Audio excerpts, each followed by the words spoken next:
If I can offer any advice for anyone that lives near water or in a warm state like Florida, if you leave your cars sitting for more than a day, you need to have some rat bait.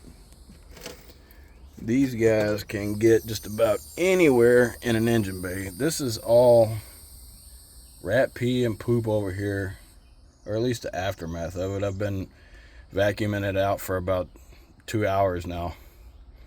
It was all along here, and that harness there, every bit of that stuff is going to have to be replaced.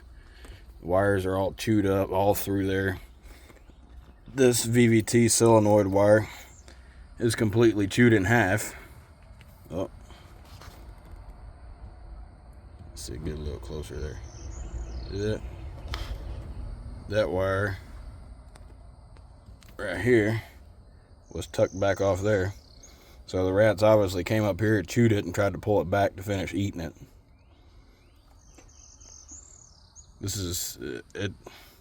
Some preventative maintenance would have gone a long way here.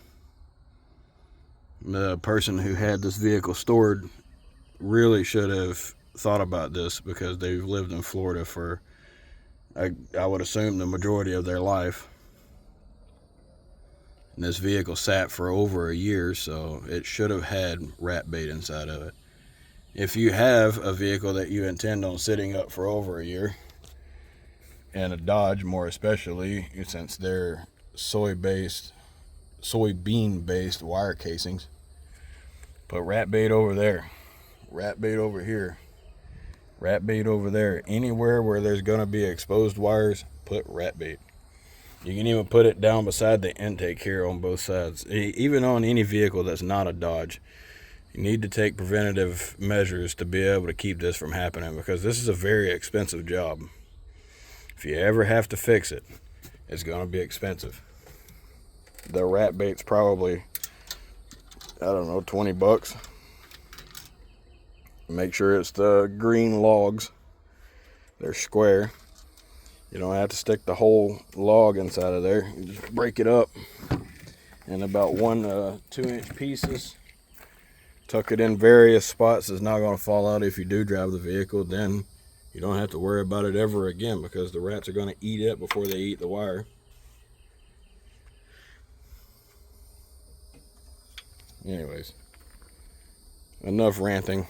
Time to do some wiring replacement, repairs, whatever I end up deciding on. I'm pretty sure I'm going to replace this wiring harness. This is, I'll be here for a few hours just tying wires back together, cutting them, fixing them, putting heat shrink on them, putting them back together. It's a mess. Also, the ignition switch on this doesn't work, and it hasn't worked since I started messing with it a year and a half ago at this guy's property. But it's getting a signal from the switch to come out here to the tip-em to start it up. So I'm going to have to look under there too, because that is another notorious spot for rats to chew on wires. I've already gone through this once with these rats here in Florida. They have a tendency of chewing the wiring harness up here and the wiring harness that goes back off through there. The tip-em has to be pulled out in order to gain access to all of the wires. I have a wire cut here that I have to repair. It says that it's open. I mean, I can clearly see that it's open, but it needs to be fixed. That way that code goes away.